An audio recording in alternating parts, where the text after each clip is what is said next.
Welcome, everybody. My name is Heather Young, and I am mother of an almost grown unschooler. She's turning 18 in a couple of weeks, and it's been an amazing journey. I'm also program director at True North, which is a self-directed learning community here in Santa Barbara, California. So yeah, we have Amanda from Grand Rapids, Leslie from Santa Barbara. So glad all of you can be here. Before we get going here, I just wanted to give a shout out to Joshua, who is our tech wizard behind the scenes here today and is making this call possible. So thank you, Joshua. Joshua is the father of one of our True North learners, and we so appreciate your work behind the scenes. Thanks, Joshua. And also a shout out for our outreach coordinator, Lindsay Kalasa, who's here on the call with us. Her daughter, Zoe, also is a learner at True North. And Lindsay is responsible for connecting us with Peter Gray and making the arrangements to have this call with Peter today. So thank you, Lindsay. She's sometimes known as the good trouble fairy around True North.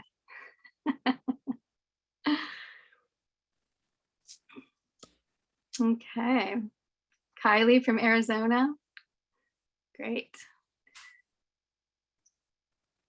Okay, well, the format for the call today is going to be that we're going to, I'm going to just have a short introduction, and we're going to jump in with some questions and talk with Peter. And then we'll open the chat for everyone who wants to enter a question that they may have for Peter. And then after we complete our time with Peter, we'll have an additional time for anyone who wants to stick around and have a little more open discussion about what the call stirred in you. So we invite you to stay for that if you're able to. That'll be from about 11:30 to noon, the Pacific Standard Time. Okay.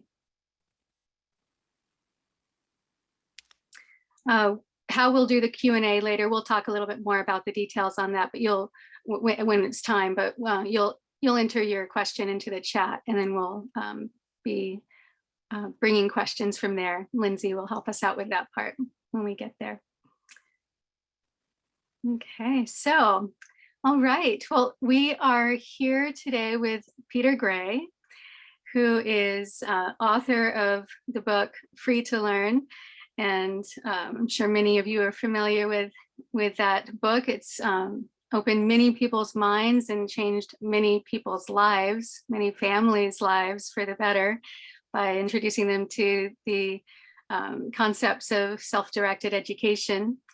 And so I'm deeply thankful to you, Peter, for your work in this arena, for supporting and advocating on behalf of self-directed and the way it just really changes people's lives.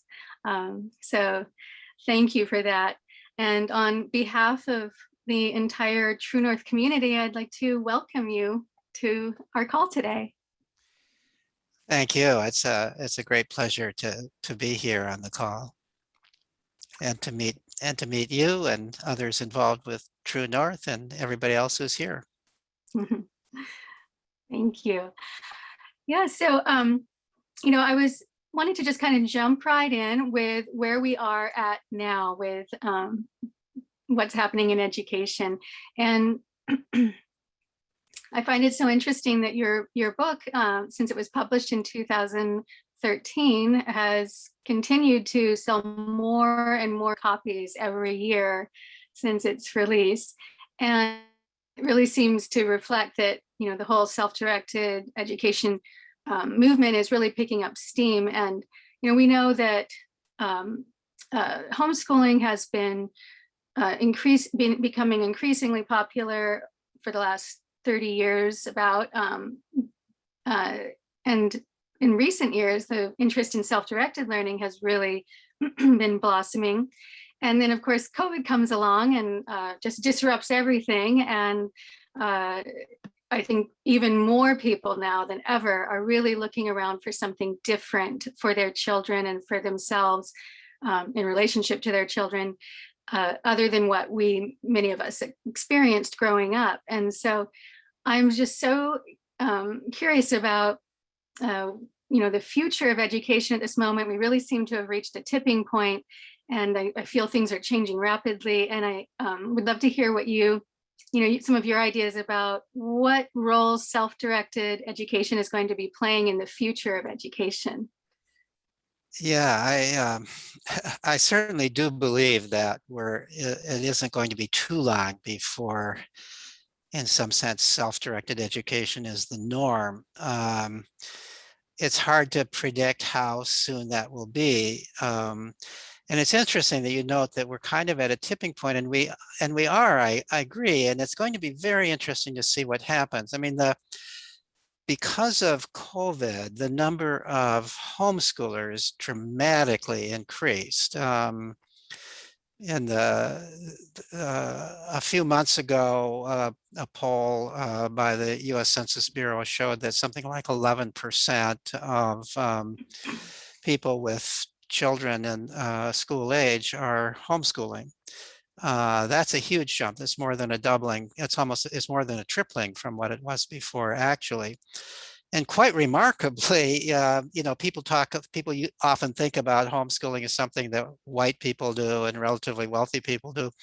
Among families that identify as Black, it jumped up to 16% homeschooling.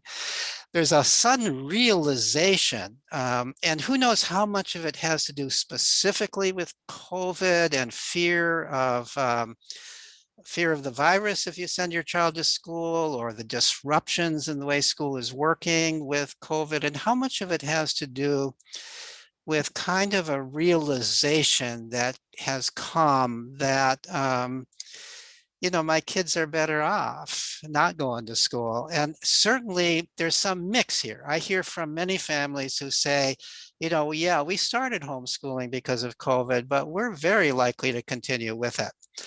And the reason we're likely to continue with it is it's working for us and in ways that school was not working. And we didn't even quite realize the degree to which school was not working until we had, in some sense, this break from schooling and our kids were out of it. I might mention that we did by we, I mean the Let Grow organization that I helped to found with Lenore Skenazy. We did a survey of how people were adapting to the school closures in the spring of 2020. We did this, was a large scale survey, a total of 3,200 families across all demographic groups across the country. Families with children between the age of 8 and 13. And what we found in that survey, done both in April and May of 2020, so it was about 1 month and 2 months after schools closed, is that by both the children's reports and the parents' reports, all in all, the children were doing better after schools closed than before, despite all the problems of COVID, despite the fact that the children were not unaware of the seriousness of the possibility of disease, despite the fact that in some cases their parents were unemployed, despite the fact that they were locked inside to a considerable degree, they were still happier, less stressed, getting more sleep, and blossoming in many ways that the parents didn't even realize their children were capable of. The children were developing new interests, new hobbies. Some of them were learning to cook. They were helping out at home quite willingly. Parents' responses to our survey indicated they were developing a new appreciation for their children. And children were developing a new appreciation for their families in some ways, recognizing, hey, my parents really care for me for who I am. It's not just how I do in school. It's not just all that. And so I think that many families discovered then that, hey, our son doesn't, some of the most important things that one needs to learn, our children, daughters and sons are learning this in this free time that they didn't have before. So I think that that's played a role. I think that it'll be very interesting to see how I think a lot of things are going to change as a result of the pandemic. And it's a little hard to predict. There are other trends that were even going on before the pandemic.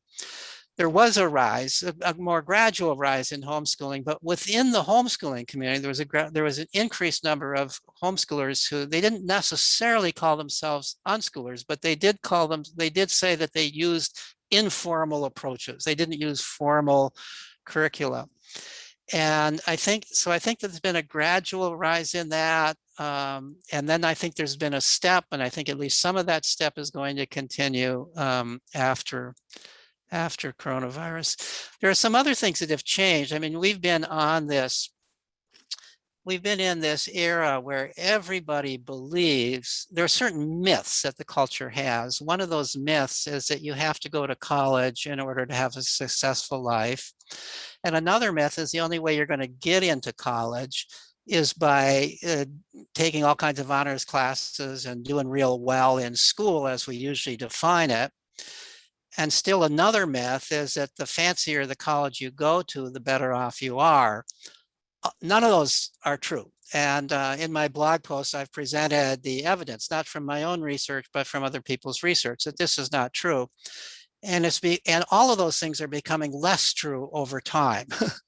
There are increasing numbers of companies that are not requiring a college degree to hire. There's an increasing number of apprenticeships being offered. In the last 5 years, there's been a doubling of officially registered apprenticeships in the United States.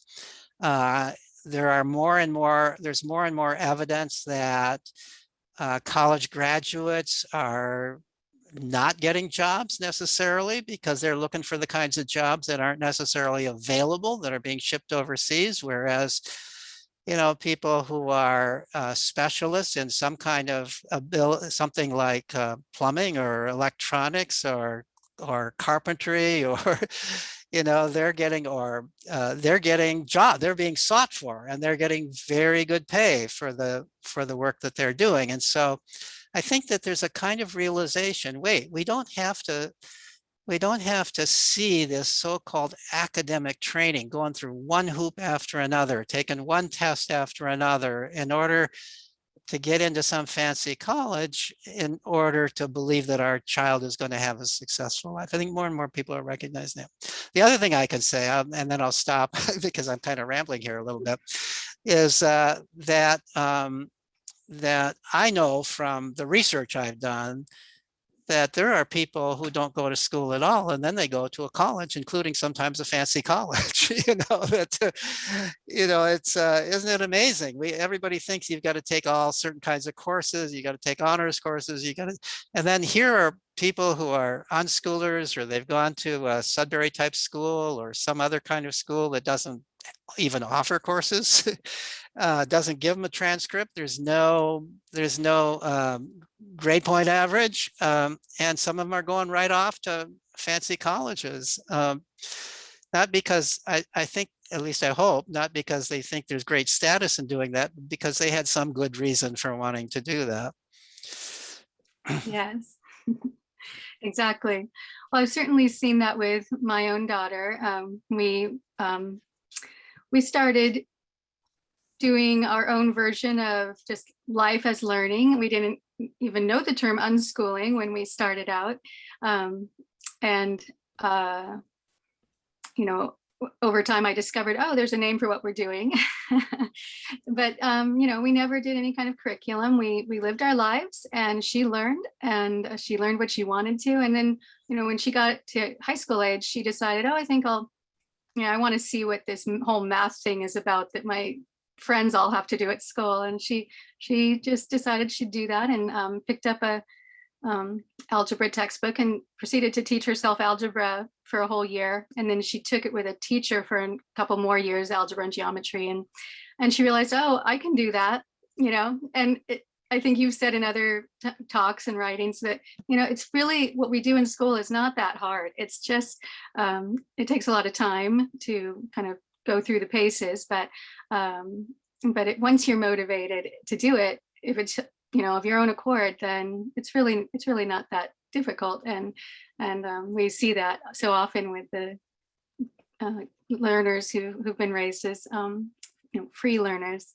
So, I'm curious, Peter, because I know that your son, when he was about fourth grade, kind of schooled you in what he wanted, right?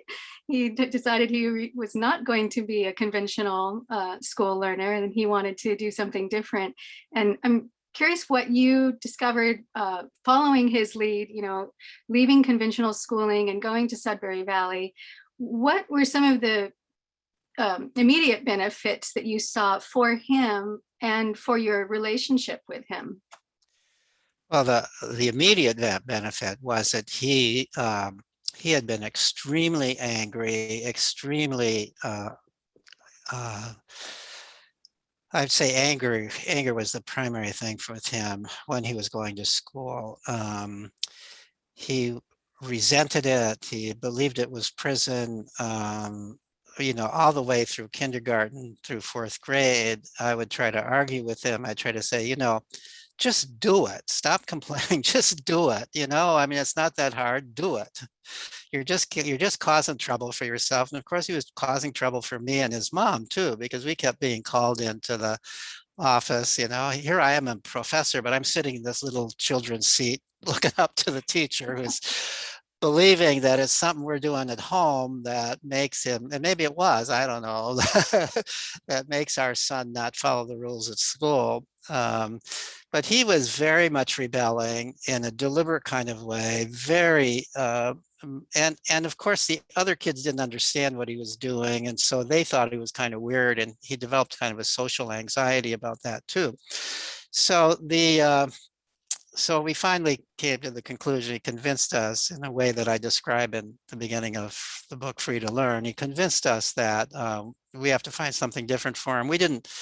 At that time, we didn't know much about homeschooling, and we were not really in a position to do homeschooling. So we looked for alternative schools, and we found, I was aware of it before, but we never investigated. But we found the Sudbury Valley School. It was about 2 miles from where we were living. And at that time, 2 miles was considered walking distance for a 9-year-old or 10-year-old kid.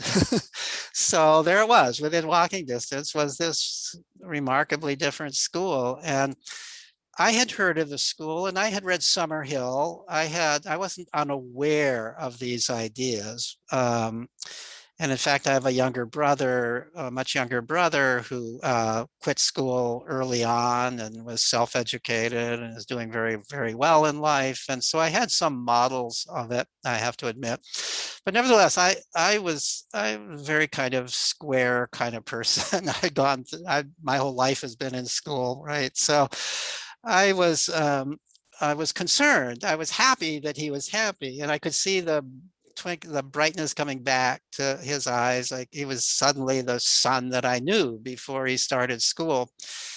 And I was also could see that he was learning stuff. I mean, we'd go to museums, and he sort of immediately started majoring in Dungeons and Dragons as a kid, and that got him interested in medieval history and so on. So we'd go to museums and he'd point out all the significance of the medieval paintings and the armor and so on and so forth. And what a treat to have a son who knows a lot more about some things than I know. And so it was clear that he was interested, that he was happy, that he was learning. But what wasn't clear to me is what the long-term effect of this would be.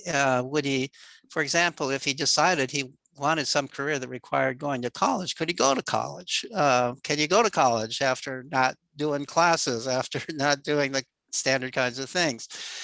I was also a little concerned, you walk around and what you see is a lot of people doing art and music, and And there are people reading, but they're reading for pleasure. And so I was also concerned, well, does everybody become a starving artist or a starving musician, living in their parents' basements when they're graduates? So I really wanted to know, I really got interested what happens to the graduates of the school. And the school was already in existence long enough that there were people who had graduated who'd done in some cases, all of what would have been their K through 12 schooling elsewhere before graduating. So I did a study along with David Chanoff, who at that time was a part-time staff member at the school, who helped identify and track down the graduates. And we did this study that involved surveying and interviewing the graduates, and that put me to, that calmed my fears because the graduates were doing very well in life. Those who wanted to go to college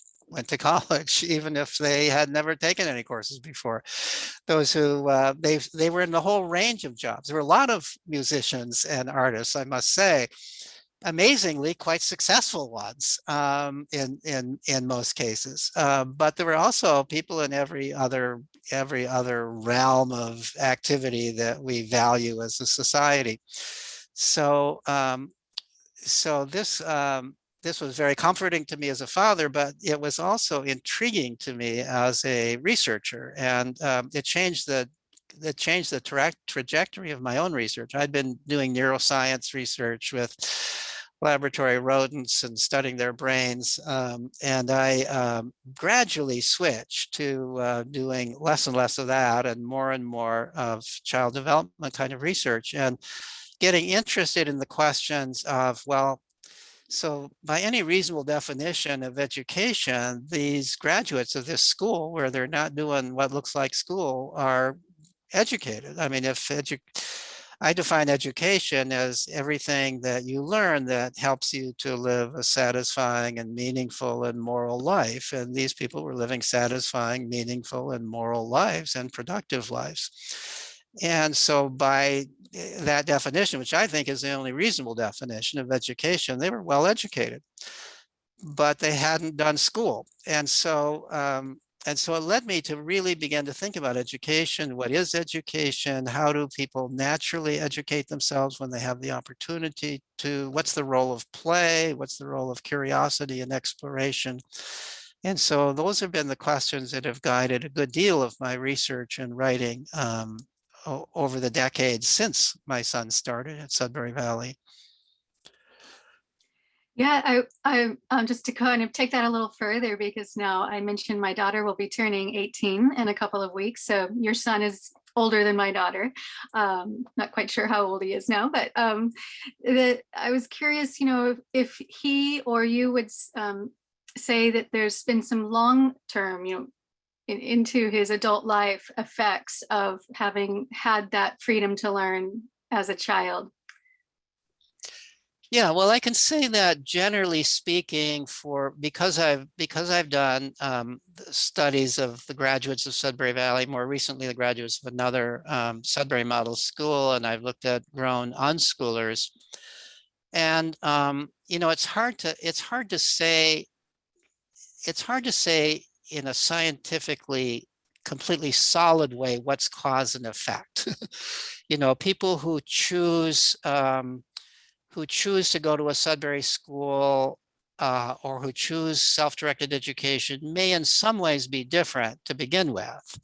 And so you don't know for sure if the way they are as adults, the way they're different as adults, is because of who they were from the beginning or because of the effects of the self-directed education. I believe it's some combination of the two. And at minimum, what we can say is those people who choose to do this seem to do very well in life. And they seem to have certain characteristics that manifest themselves in adult life, including, not surprisingly, continued self-direction. Wanting to be in careers, no matter what the realm is, where they have a good deal of control over what they're doing, as opposed to being some kind of a cog in a wheel, cog in a machine. They are people who, who seem to take a lot of responsibility for their own life, as that's part of being in control of your own life. They are one of the most interesting observations that has come both from my studies of so-called unschoolers and people, graduates of sudbury type schools, is that a large number of them are in careers that are pretty much direct extensions of what they played at as children. They developed passions while they were children. They had ample opportunity to play in various different ways. They discovered something that they loved, and they figured out how to make a living doing what they love. So I think there's two things about that that differentiate them, in my opinion, from people going to a standard school. One is, if you're going to a standard school, especially in today's world where school is such a big deal, it's keeping you so busy so much of the time, and where you believe that you have to do all these extracurricular activities or you'll never get into college. So if you're doing all those things where you're doing what you're being told to do by adults, you're in adult directed sports, you're doing classes outside of school, you're joining the clubs that you think are important to join for part of your resume, and you're doing school, you don't have any real time to just play around and try different things and discover what you love to do. So the opportunity to find your passions is something that happens with self-directed education. The other part of the difference, I think, is this, that if you are going to a standard school, and especially if you're going to a kind of high achieving school and come from a high achieving family background where you define achievement as doing well in school and going on to a fancy college, you begin to think of life as satisfying the demands of other people or the expectations of other people. That seems to be what school is all about. You have to please, you have to do what the teacher wants you to do. You have to do it the way the teacher wants you to do it. Even if you're in adult directed sports, you're trying to please the coach or whoever and so you're living your life in a way in which you see the job as sort of jumping through certain hoops that are being set for you by authority figures outside of you. And you're not thinking about your life as, what is it that I really want? What is it that I really want? And so the consequence is you begin to think of life as trying to increase your status, where status really lies in the perceptions of other people. So in school, you're trying to get high grades. That's your status measure. But then when you finish school, you're trying to make a lot of money. That becomes a substitute of grades. Even people realize they don't need to make a lot of money to live a happy life. They still want to make a lot of money because that's the measure of success. Just like an A is the measure of success in school, money is the measure of success after school, or a high status job, doctor or lawyer or business executive, something like that, would have more status than being a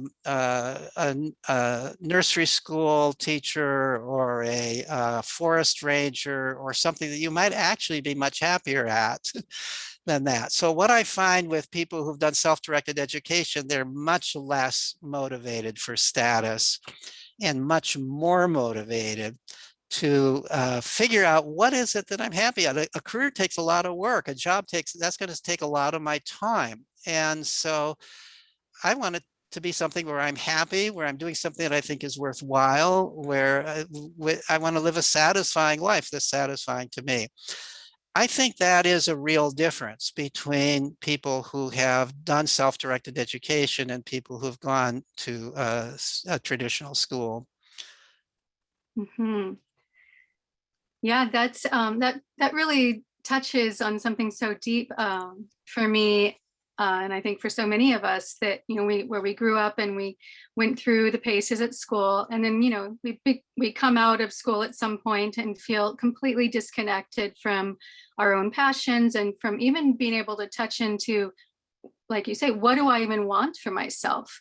and even giving any value to what I might want for myself, as opposed to that external locus of control, pleasing everybody else and not even knowing what you yourself want because you're so out of touch with yourself. And I find that actually, in the somatic work that I practiced for the last couple of decades, that's the biggest problem people come to healing work for, is the disconnect from their self, and that it's causing them emotional problems, relationship problems, physical problems. And, it always goes back to school and, of course, family of origin and ancestry and so on, but school plays such a big part in it. And I had so many clients over the years say, why didn't we learn about this in school? How to stay connected to ourselves. And it's a really big issue for so many of us in adult life. So it's touching to hear you talk about staying connected to our childhood passions, not getting interrupted in those connections, so that then it actually becomes our pathway into adulthood and a way we can even support ourselves and our family through those things we discovered as a child that were genuinely meaningful and interesting to us. The continuity of that is just so wonderful and healing, and I think is what our culture really needs right now. And you mentioned the balance between kind of, maybe just the general nature of a person and their experience, and how those two things, nature and nurture, how those two things will play off each other and balance one another. And then I know in your work you've done research with, the biological foundations, the biological underpinnings of how play, is just absolutely imperative to the way human beings learn. So I was wondering if you could speak a little bit more to that. Yeah, so I might say, first of all, I come to looking at child development from a biological perspective. I call myself an evolutionary psychologist. I look at human behavior from a Darwinian perspective. So why are we the way we are from a Darwinian perspective? Why do children everywhere in the world want to play? Why do they want to play with other kids? Why do they want to play away from adults? Why do they play in certain predictable ways wherever children have the opportunity to play? That's a fascinating question. And one can even expand that question. Why do other young mammals play too? And there are animal behaviorists who've studied play in animals.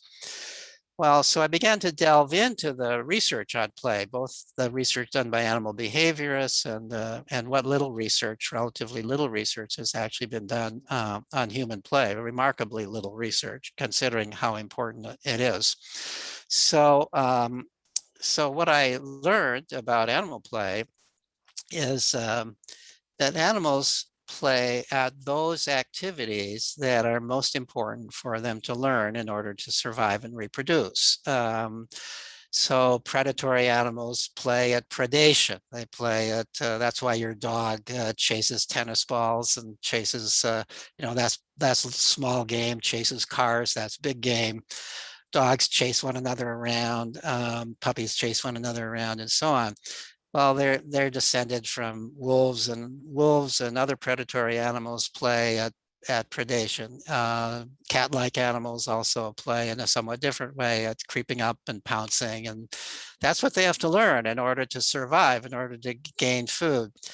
Prey animals, the kinds of animals that are preyed upon by lions and wolves and so on, they play at dodging and darting and getting away. The primary limit to their survival is getting away from predators.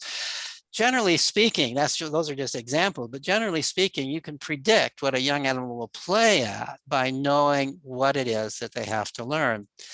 So it's not surprising that the human animal, as the young human animals, play more than any other animal when they have the opportunity to, and in more different ways, because there are more different things that we have to learn.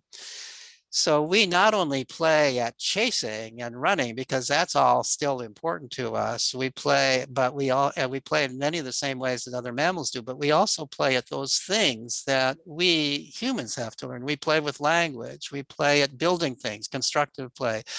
We play imaginative games, practicing hypothetical thinking. What if this were true? Well, and so on and so forth. We play games that involve rules. We, unlike other animals, we have to follow rules, no matter what culture. And this has apparently been true for hundreds of thousands of years. There are rules. They're not necessarily written rules. They're not necessarily what we would call laws, but they're norms. You simply can't live in society, in a human society, unless you are willing to abide by certain norms and rules. And so children play in ways in which they practice living by norms and rules. And of course, like other social animals, we play socially. We are absolutely dependent. None of us can survive alone. We are absolutely dependent on our ability to get along with other human beings. And so no surprise at all that children come into the world biologically designed to play with other children so that they learn how to get along, they learn how to resolve those problems. So those are, and in addition, children are also, this comes from anthropology work, it's true that also that children, wherever they're growing up, not only are they playing in these species general ways, the ways children play everywhere, but they're also playing with the artifacts of the culture that they're growing up in.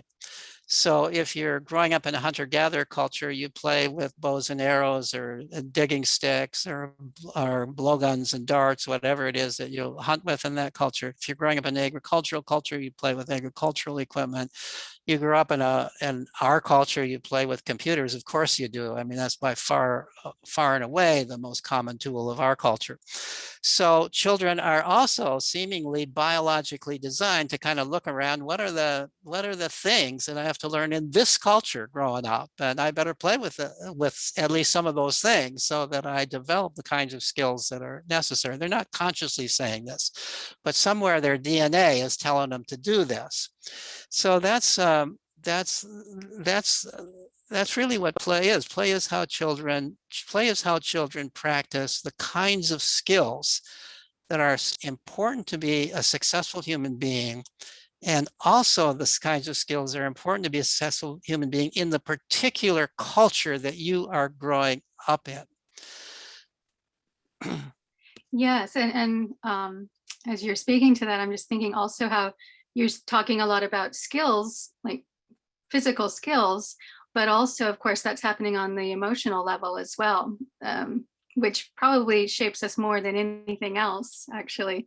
And that when we are in conventional school settings that are based on competition, comparison, constant assessment, and judgment, those are the things that we are learning how to navigate, because we're naturally designed to learn how to navigate whatever we need to in order to survive, right? But if we are in an environment that promotes cooperation and collaboration and everyone matters, that's a whole other kind of water we're swimming in then, and learning that culture really shapes us differently at that emotional level, which then translates to being able to learn for better or for worse. Yeah, we talk about, even in conventional schools, there's a lot of talk about social and emotional learning. But the question is, how is that accomplished? And so, one thing that I think is true, this sounds a little bit like a platitude, but the most important things that human beings have to learn cannot be taught. You simply cannot teach the most important things. You can only learn them from experience. So among these most important things are how to get along with other people. That's I've already said. How to control your emotions, how to regulate your emotions, how to manage, especially the negative emotions of fear and anger, so that you exhibit these constructively instead of destructively, so that they don't hurt you and other people. And children are practicing this all the time in play. In fact, there's a whole theory of play called the emotion regulation theory of play that comes from animal behavior research. I don't think anybody would claim that this is the only function of play, but it's one of the major functions of play. And apparently this is true for other mammals and not just ours. That one thing you observe among young mammals, including obviously our young children, is that when they have the opportunity and they have ample opportunity to play, children play in risky ways. They do things that are kind of dangerous in play. And the question is, why do they do that? It turns out other animals do the same thing. And why did natural selection weed out that kind of play where you're deliberately putting yourself in a somewhat fear-inducing situation? And the conclusion that animal behaviorists have come, and I'm sure this is true and true for humans too, is that the reason this kind of play has been adaptive evolutionarily is that despite the fact that there's a little bit of risk involved, sometimes somebody really does get injured, sometimes very rarely somebody dies from it, but very rarely. But what you're learning is how to deal with fear. You're learning how to manage yourself while feeling some fear. You're putting yourself deliberately. That little girl climbing a tree higher than her mom would want her to is deliberately putting herself in a somewhat fearful situation. And what she essentially is doing, not necessarily consciously, but essentially is doing is seeing how much fear she can feel and still control her mind and her body and come down safely. She's learning that I can feel fear. I can do something that's kind of dangerous and I can survive it. She's developing confidence and competence. She's developing the attitude that if something happens to me, I can manage it. I will be able to manage it. I won't fall apart. I won't have a panic attack if something awful happens to me, or if something happens to my child who I have to save in some way. I can manage fear. So all of us mammals at some point we experience real emergencies. That kind of play is practicing for those emergencies. In addition, and this is observed in other mammals too, sometimes in play fighting, sometimes with humans in almost any kind of social play, the kids get mad at one another. It's inevitable. And people think, adults watching think that's a bad thing and they have to intervene and stop it. But if in the world before we had this idea that adults had to always be watching, most children's play was out of view of adults. And so you'd get mad. And then the question is, how do you deal with it? So children have this strong motivation to play with other children, but you're playing and now suddenly you're mad. So if you lash out and fight, what you learn over time is that ends the play. That's it. And it may even end that friendship if that happens. So what you learn from experience is to control the lashing out and find some other way to deal with it.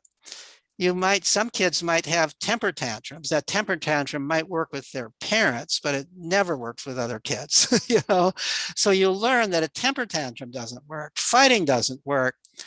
You learn how to use your anger in a more constructive way. Hey, if you're going to keep doing that, I'm out of here.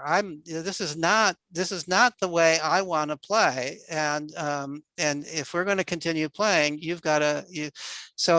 I've often said that freedom to quit is the most important freedom in play, and the fact that your playmate is always going to be free to quit and go home and leave the play if you are bullying them, if you're acting in a way that they don't like.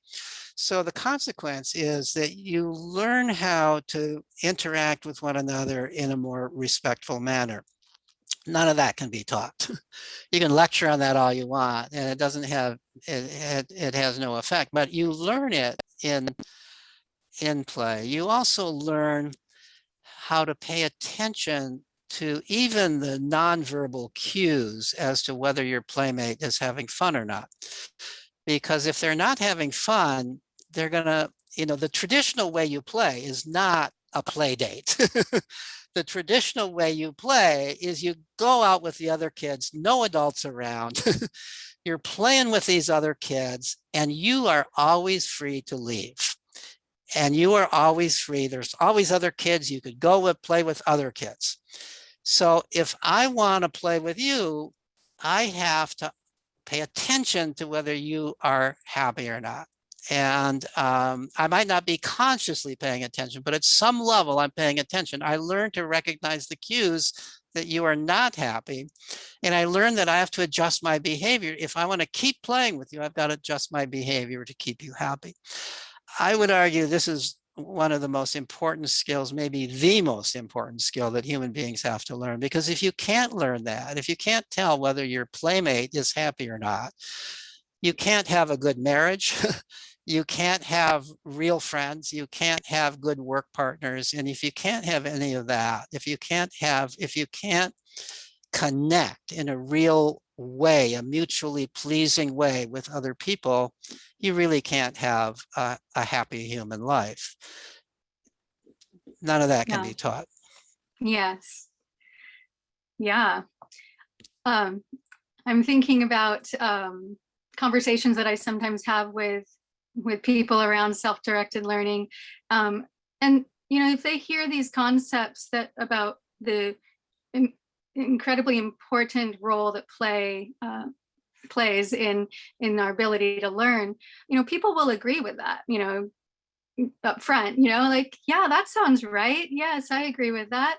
For little kids, but when they're 6 or 7, they've really got to buckle down now, and we got to teach them or they're going to remain ignorant.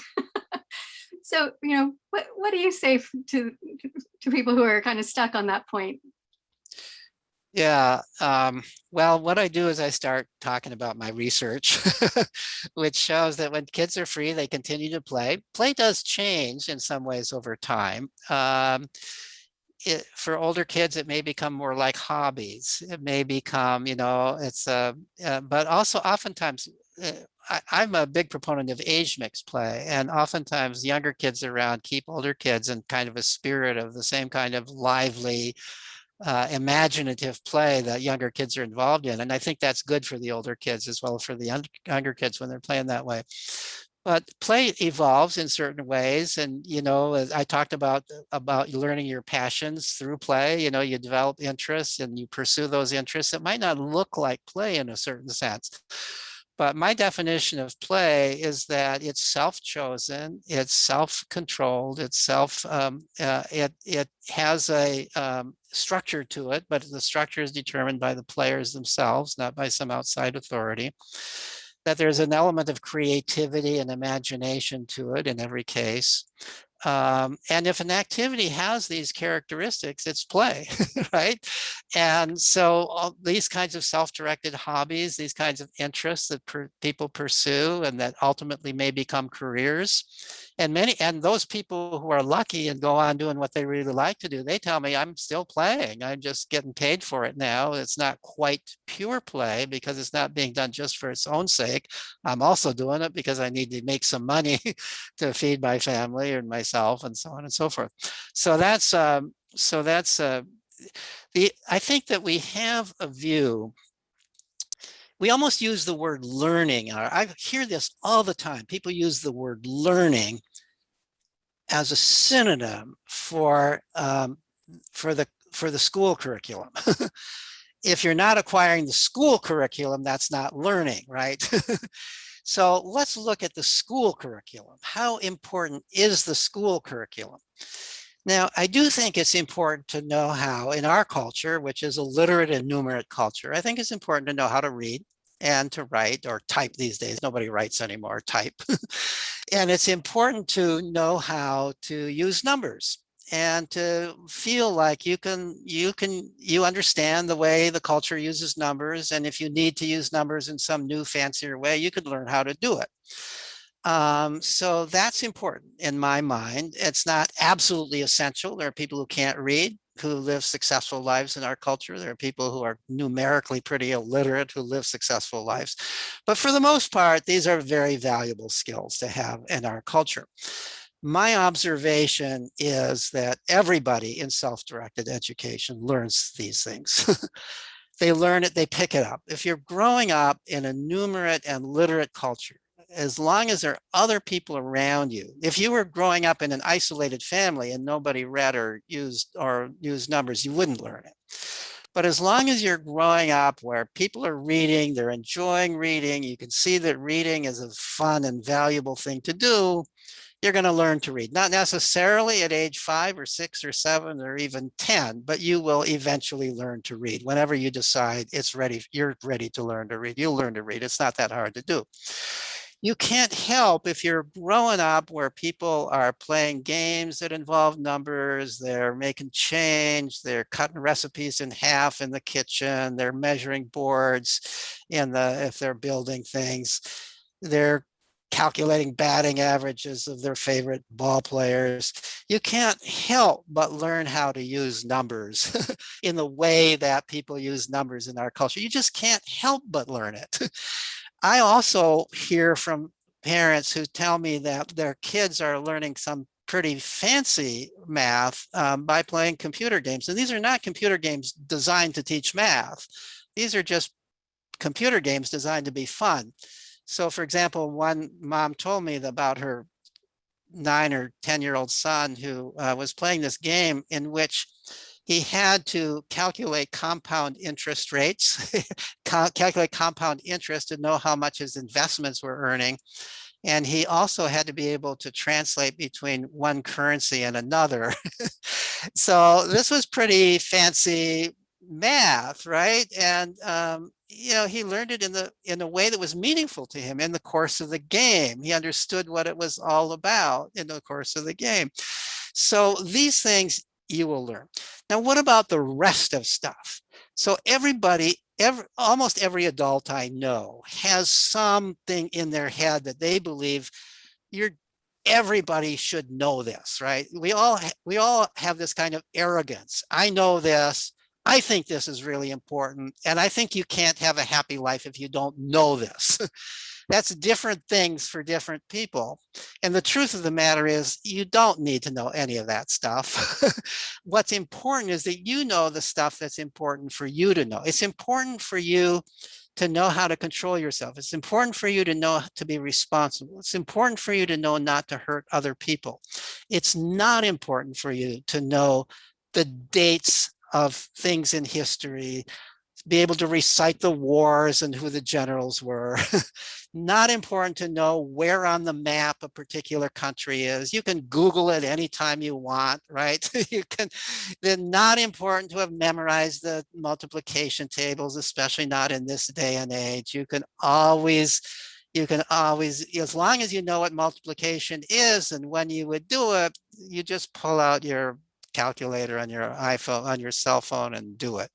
So all these things that we think are so important to be taught in school and that we're testing kids on, none of it is important. None of it is important. And Yes. one way we know it's not important is kids graduating from a Sudbury school haven't learned that stuff. And yet they can go on to college and do well in college because they can just learn it at the time they need to know it. That's right. I believe there are 2 times to learn something.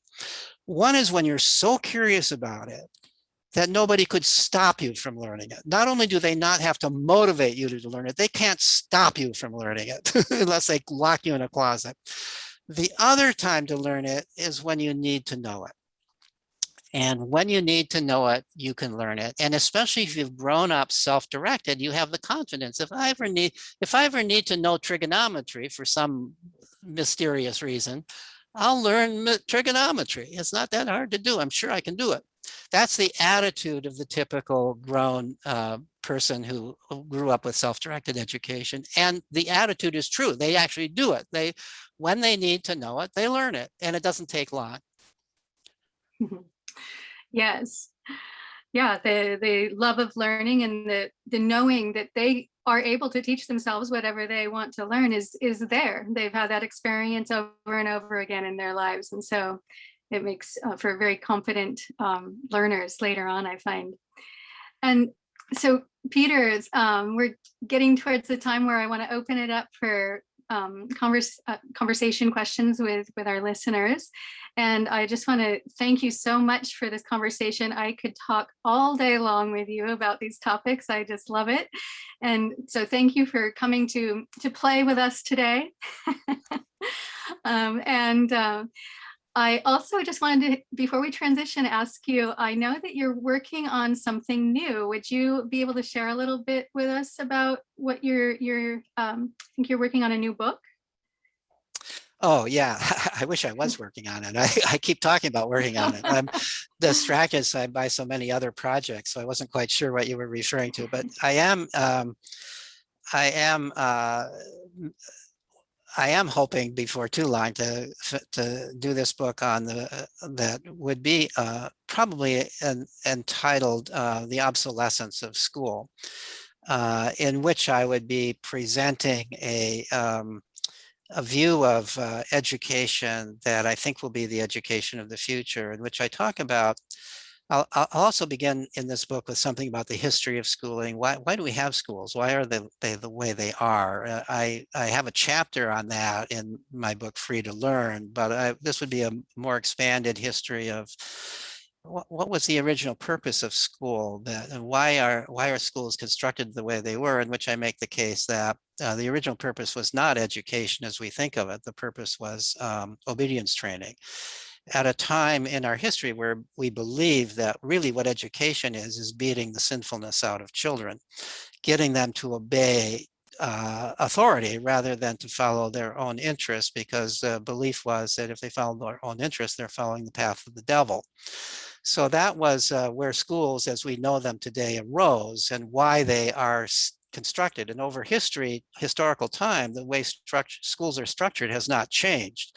Even though most people going into teaching don't believe that their purpose is obedience training or indoctrination, they still, the schools are constructed in such a way, the way we operate, they can't help but be obedience training, indoctrination, not biblical indoctrination anymore, but indoctrination in whatever the curriculum is.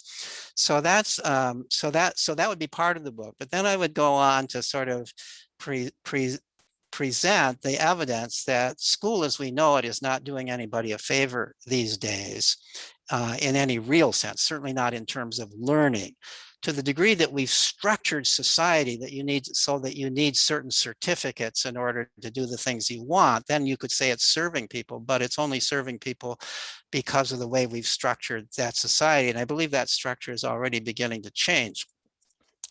So, and then I would go on to sort of describe, beyond presenting the evidence that people who are not doing school are doing very well in the world, I would also present sort of my vision for the future of education. And fundamentally, the vision is this in a nutshell. I see it as sort of as the future of education, sort of a three-stage concept of education. The first stage is really self-directed education occurring at what we think of now as typical school age, maybe age 4 through mid-teens and possibly even towards late teens, where you are in an environment where there's lots of interesting things to do and there's lots of people to do it with, and you are playing and exploring and learning about other people and learning about yourself and figuring out what you like to do. And that would be stage 1, which I refer to as the stage of exploration. And then stage 2 is really apprenticeships, really the stage of career trials. So maybe you've decided as you are playing and exploring and looking around in the world and getting to know people, you've decided you begin to think about, I need to make a living. What do I make a living on? What kind of career would I like? Let's say, for the sake of argument, that you decide you want to be a doctor. For whatever reason, you want to be a doctor. So currently, the way the world is right now, to be a doctor, you would go to a 4-year college where you wouldn't learn anything about being a doctor. And you spend a lot of money going to that 4-year college because you believe you have to go to a fancy one, or a medical school won't accept you. And then you pay a lot of money to go to medical school. And at some point in medical school, you begin to have some actual experience with real patients and what it's like to be a doctor. And at that point, it's kind of late to discover that you really don't enjoy being a doctor. You've invested a lot of effort and money in it. And this is not true just for doctors. This could be true for being a lawyer, could be true for being a business executive, could be true for almost any kind of career that requires a four-year education in the way things are currently structured. So in my ideal vision, the next stage would not be a four-year college. In fact, I would do away with four-year college. The next stage would be a stage of apprenticeships. So let's say you think you want to be a doctor. The next stage, you take some kind of a low-level job. It could be called an apprenticeship, or it could be maybe your work as an orderly or an assistant to a nurse or something, some kind of low-level job in a medical setting, and where you get to see what doctors really do, where you are actually interacting with patients, and you learn probably the most important thing to learn if you want to be a doctor is, do I like being around sick people?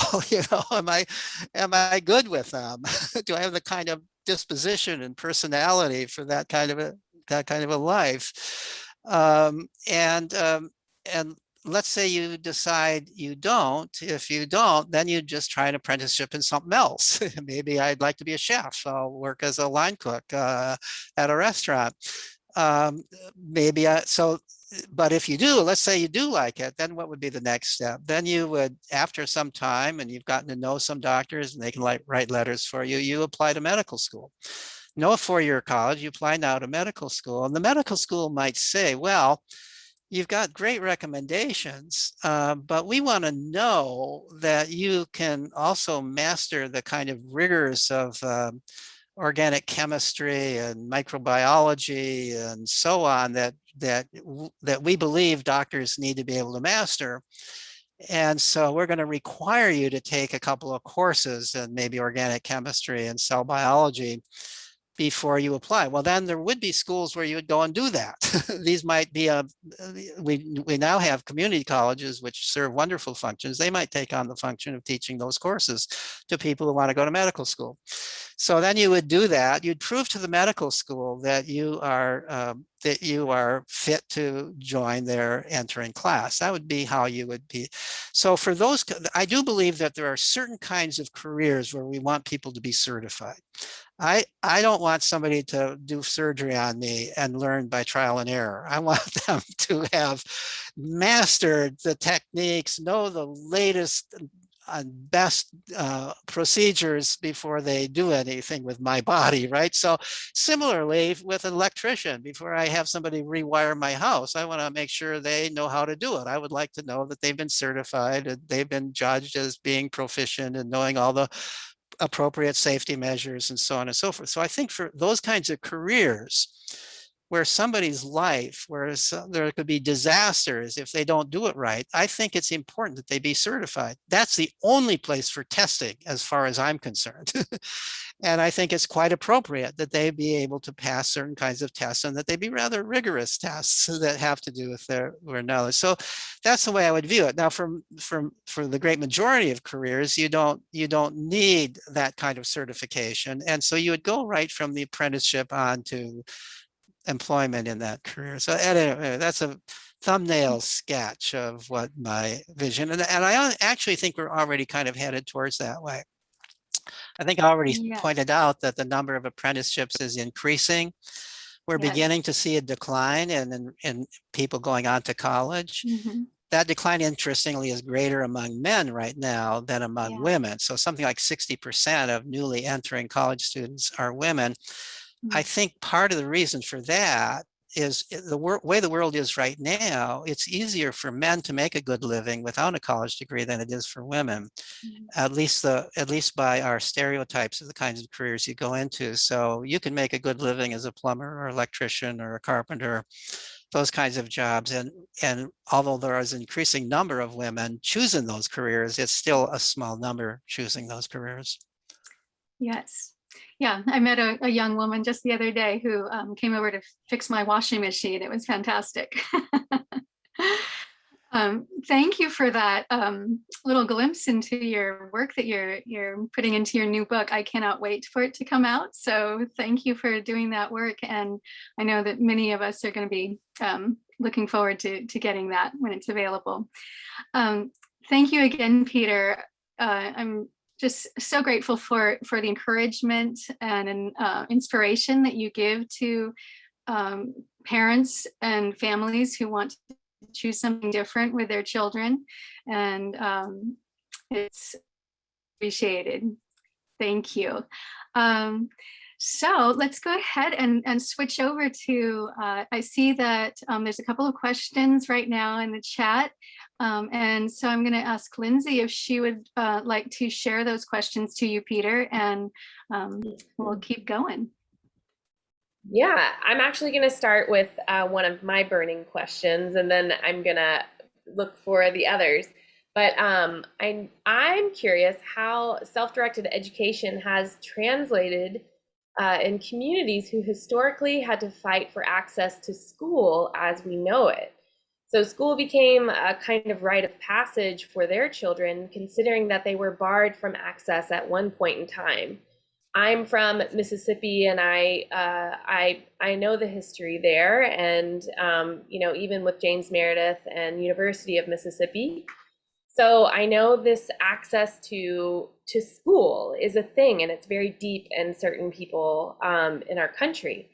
So how have these communities utilized SDE tools while exploring the concerns of parents and families with this kind of history?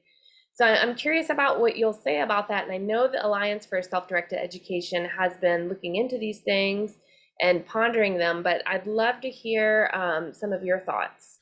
Yeah, that's a really great question. So one of the historic functions of school, at least within the past century or so, has been to discriminate. So we don't think it's proper to discriminate by race or to discriminate in our hiring and so on by race or by social class. We have for some reason believed it's not, for some time believed quite appropriately that it's not proper to do that. We think it is proper to discriminate by whether you've got a high school diploma or not, or then whether you've got a college degree or not.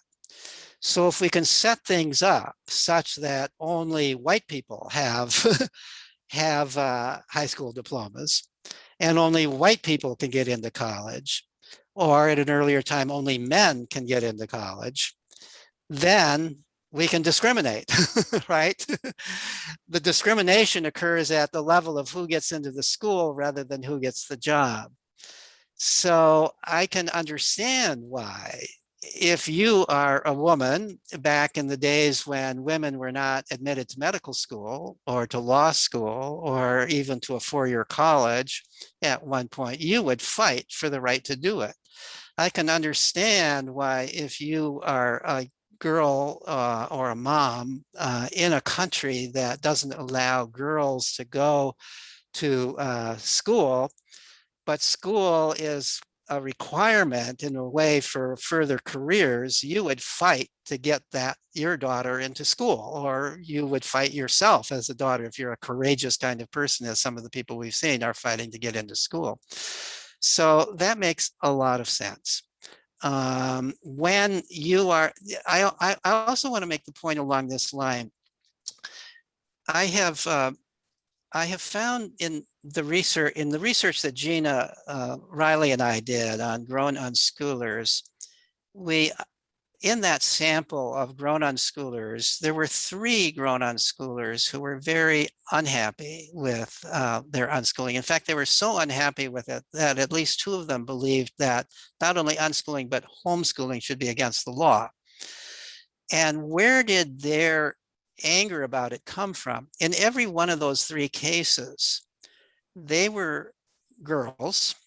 They were raised in fundamentalist religious homes where the belief was that girls didn't have to know anything.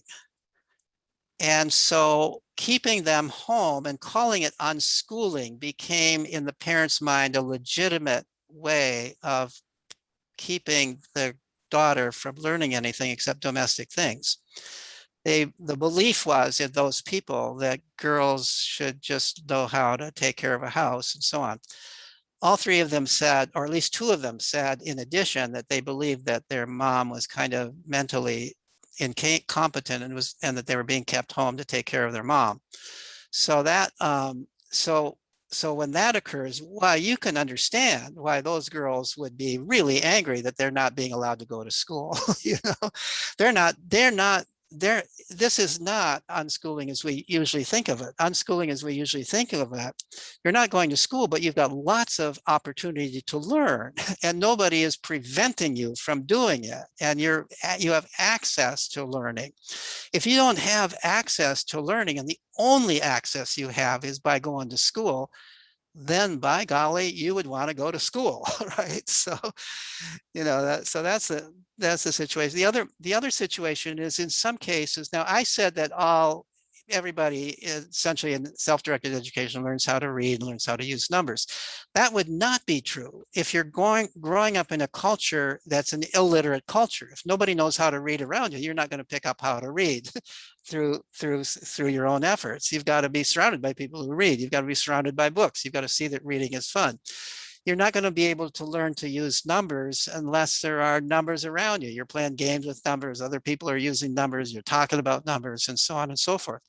So teaching those things in a deliberate way, if you're transitioning from a culture that is an illiterate culture to now a literate culture, or an innumerate culture to now a culture that has to use numbers, it makes some sense that there would be some deliberate teaching in reading and math and arithmetic, rather, to children.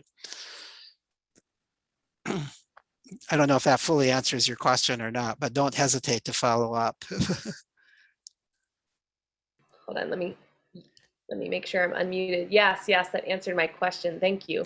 I even know, I remember hearing an interview with a Black woman in Maryland, and I can't remember her name right now, but she started a self-directed education program, and her friend just brought up the history, and she said, look, this is a history for our people.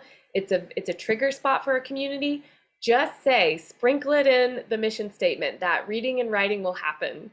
And the woman finally, she did it, and she goes, we didn't really change anything that we were doing before, but it comforted the families and the community to know that this is in our awareness, and we're responding to that. So, and thank you for diving in there as well. Just as a little side note on this, you know, there's I don't know this history directly, but from what I've read, there were, back in the days when people who were enslaved were not only were they not taught to read, but it was illegal to teach them to read. An amazing number of them learned to read. They snuck reading. You know, it's one of the lessons that says, you know, if you want to do it, it's not that hard to do. It wasn't just Frederick Douglass. It was a lot of enslaved people who learned to read. Right. Yes, that's definitely a part of the history. So my other question is, I know that you've been working with conventional school settings and, you know, to a small degree, and even some libraries. One of the people in our call, Bruno, he asked, I think Bruno is in Finland as well.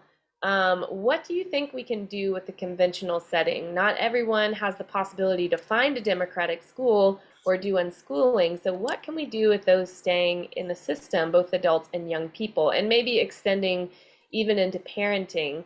I'm not sure if this is possible, but I wanted to pick out this question because I feel like it's probably popping up in quite a few people's minds. Yeah, that's a great question, and I agree that we can't just ignore the people who are, for one reason or another, going to continue in conventional schooling. So let me start this by pointing out that conventional schooling, although it never was great, was not as bad in the past as it is today. We often think of progress over time, but with our schooling, it's gotten worse. And it's gotten worse primarily because it has become more formalized and more dictated around standardized testing, more standardized, and it has become more high pressure. So, for example, when I was in school in the 1950s in elementary school, school was simply not the big deal that it is today. Even high school was not anywhere near the big deal that it is today. School was part of our life, but it didn't take over our life. It was just a part of our life.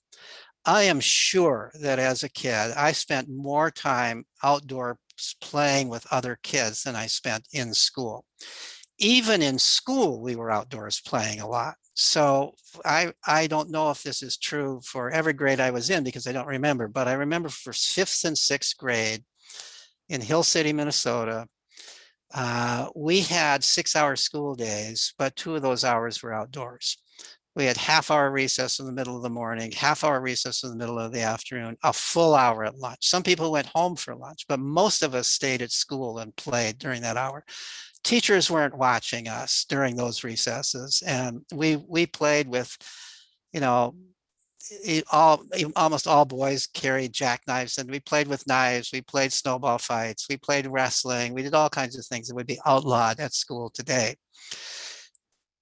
Even then, I remember, even though we were never expected to be in our seats for more than an hour at a time, there would always be a recess in between, a long recess, long compared to what we think of as recess today, a half-hour recess or a full hour.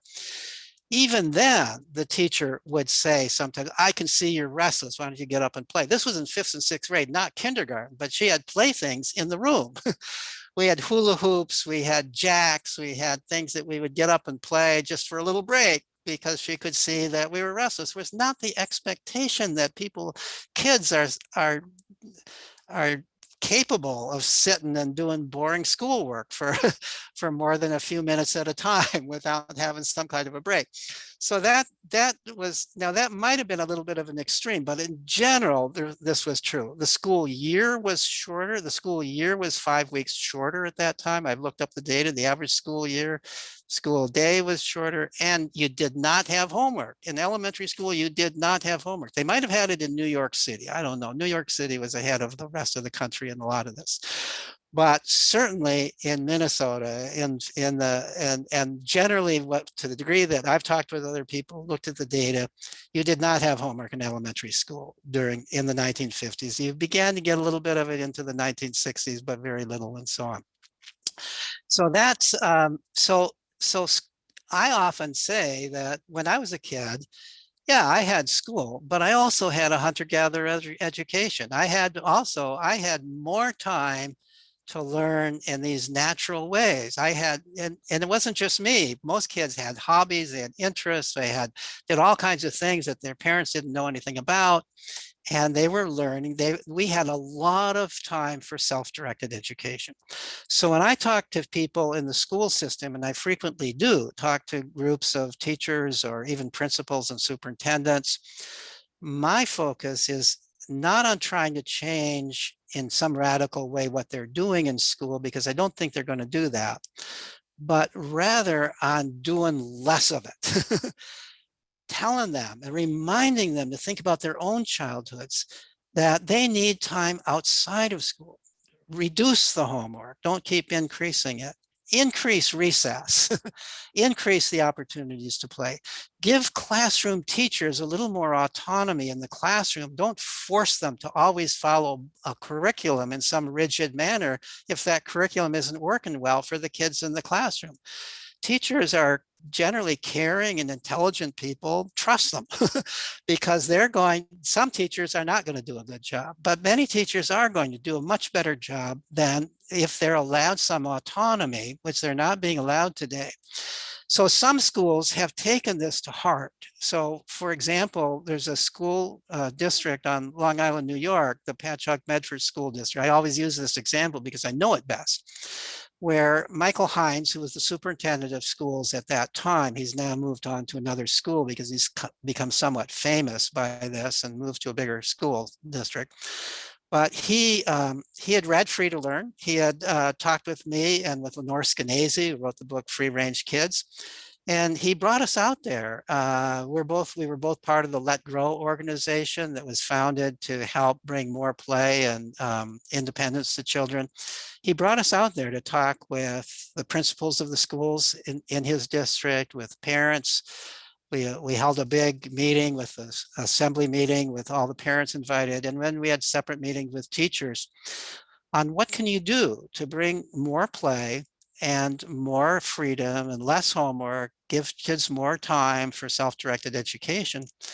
And he took some pretty courageous steps that ran counter to the way most schools are moving. He de-emphasized standardized testing. He gave teachers more opportunity in the classroom.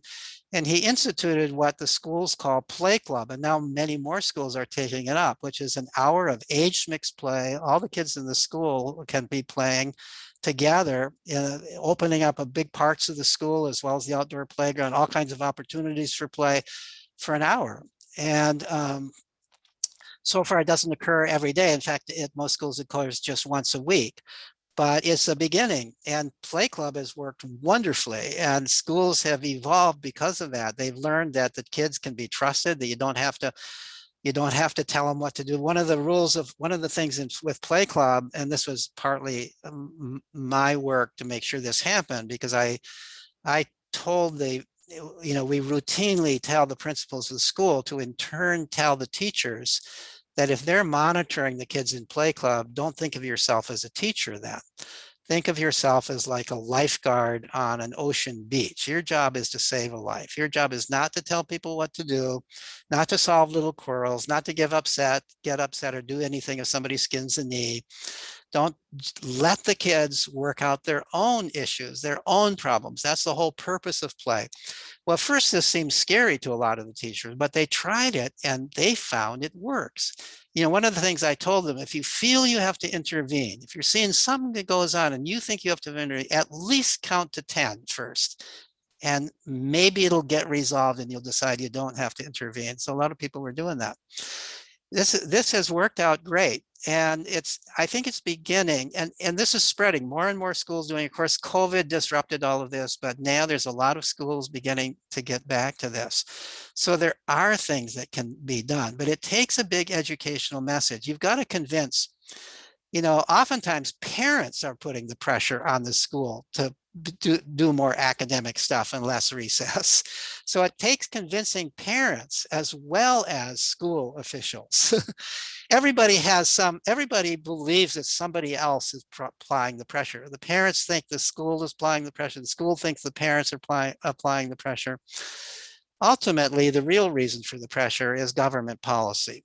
So government policy says no child left behind, race to the top, all this kind of stuff. You have to give the standardized tests. Schools are being judged based on how well the kids do on these stupid tests. Teachers are being judged based on that. And that seems to limit your freedom to do things that you think make more sense. What Michael Hines discovered is he could do all these things, and lo and behold, test scores didn't suffer. Even though they're not spending so much time preparing for tests. And I think partly because they're not spending so much time preparing for tests. And Michael Hines is the case study you were outlining before, right? Yeah, Michael Hines, that's right. Okay. Michael Hines is one of my heroes. He's a superintendent of schools who has decided that schools really need to change, and he's taken the effort to do it. And it means that he has a lot of has a lot of pressures working against him, but he hasn't. He's been successful. Well, it definitely seems like someone to tune into. And where is he located again? Well, he was located at Patchogue Medford School District in Long Island. He actually had been a high school student in Patchogue himself years before. He's now at another school district. I don't know offhand what it is, a bigger school district also on Long Island. Okay. Yeah, that's good enough, Long Island. I just wanted to point out, we've only got a few minutes here, but I wanted to share a little story which has always stuck with me. When I was living in Mississippi before I moved back out to California, a friend of mine, her son was telling me that recess had completely been taken from his school. And I looked at him and I said, "Oh, well, Sydney, that must be horrible because, that's your only time to play within a long day." And he goes, "Yes, but at the same time, I'm okay with it." And I said, "What are you saying?" And he said, "Oh, well, the bullying has gotten so bad at my school. This has relieved that situation." So I wanted you to speak to that because I know you've covered bullying in the past within these frameworks and structures of the conventional school. And then also how a school could transition into a better culture Right, to open up to something like Michael Hines is creating. right. Yeah, well, that's a good question. And in some sense, if recess is done, when recess is done the way it typically is, it's kind of a setup for bullying. First of all, it's age segregated, which promotes bullying. If you have age mixing, bullying is declined. My research and research of many others shows that older kids are nicer, not only to the younger kids, but even to themselves when there are younger kids around. So the fact that play club is age mixed plays a big role. The other thing is that in play club, the kids know that it's their job to regulate themselves, that the teachers are not there to regulate them. When kids know it's their job to regulate themselves, or this play club will disappear if it doesn't work out. They intuitively understand that. I don't think anybody threatened them that way. They intuitively understand that and they value it. So they don't bully. I've heard from many, I shouldn't say from many, but from a number of people involved with Play Club who said, so there's this kid that we always thought of as a bully, and he is kind of a bully in other contexts, but in Play Club, he's helping the younger kids. He's a caring person, in this situation. It seems to be changing him. So I think that's part of it.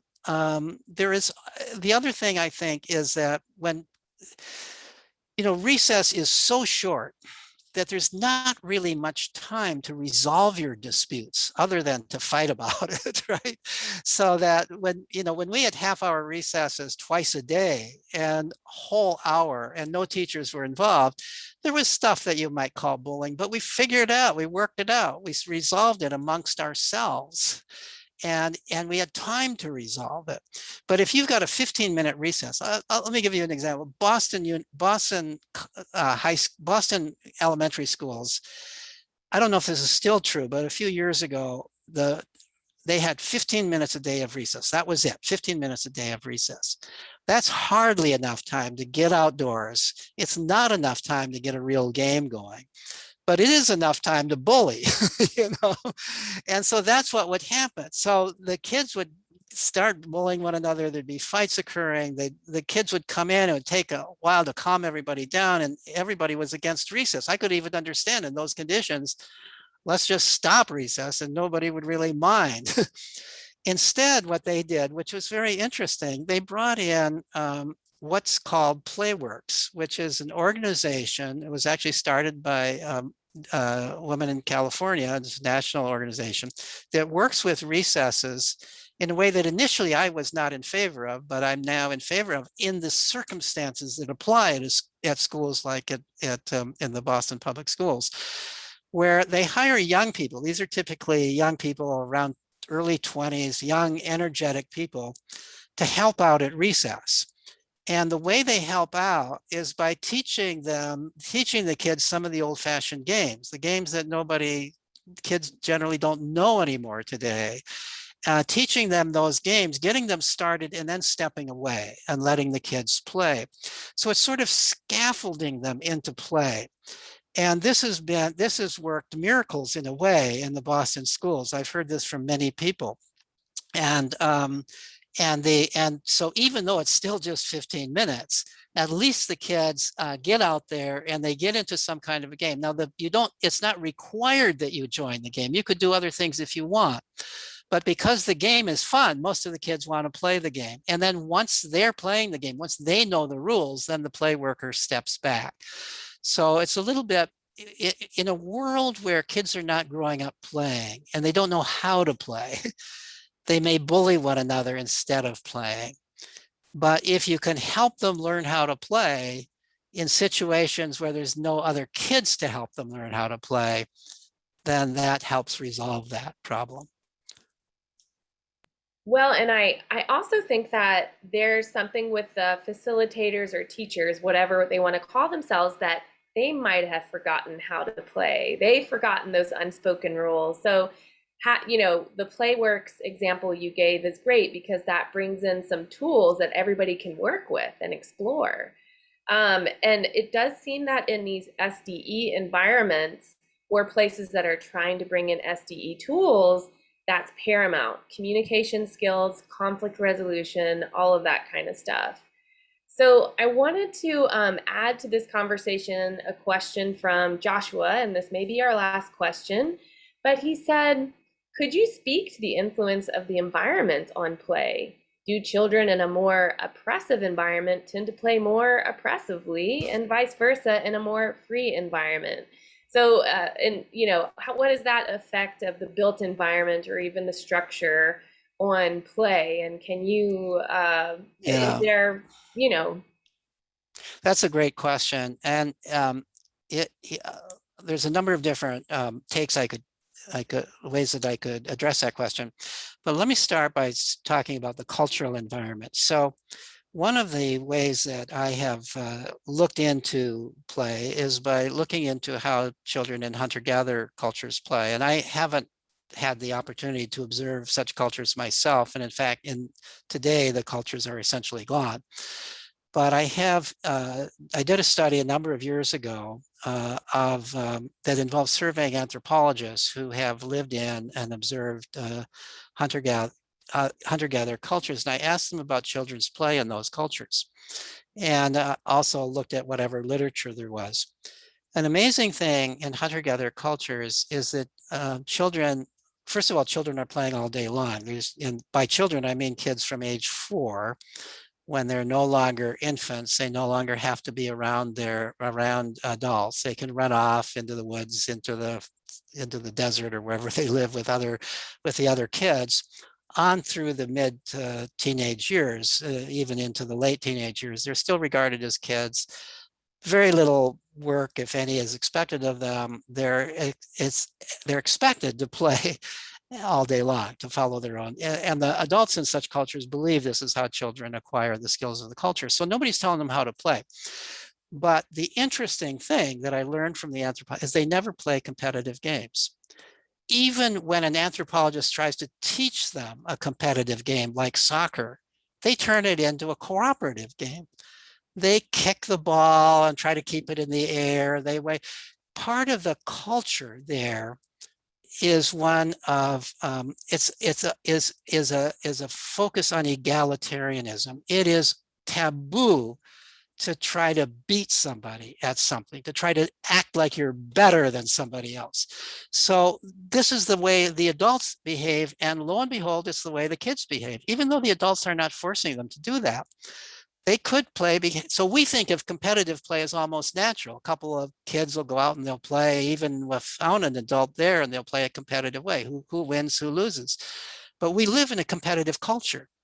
And so the cultural milieu that we live in is affecting to some degree how children play. I also believe that children don't by nature play competitively, and they do play competitively much more when adults are watching and measuring them and controlling them than they do when they're on their own. That's part of my own observations. But nevertheless, even when on their own, in our culture, they're more likely to play competitively.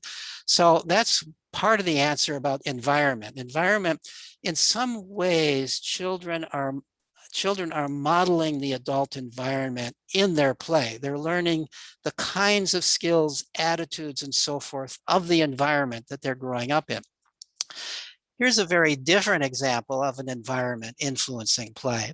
So there's a book called Children in Play in the Holocaust by George Eisen, written some years ago. And it's based on his studies of the diaries written by and interviews of Holocaust survivors of Nazi concentration camps. Believe it or not, according to Eisen, according to what he learned, in those camps, children who were physically still capable of playing played. They played at the things that they had to adapt to. They played crematorium. They played games of that mimicked the lineups that the Nazi guards would force them to have to determine who had stolen a crust of bread. They played games that were based on that. They played that. So Eisen's point was that when children are in a horrid environment, they don't play to escape the horrors. They play in a way designed to understand, adapt to, and survive the horrors. The adults in that camp, to the degree that they played to escape. They played to forget about what's going on, to take their mind off of something else. But the kids played to embrace the situation that they're in so they could deal with it. So that's another example of how the environment affects play. What is the ideal environment for play in our culture? And I think the ideal environment is very much like the kind of an environment that you can find at a Sudbury Model School or an Agile Learning. An environment, there are a lot of kids. So, and it's the same kids every day. So it's a predictable group of kids. You get to know one another.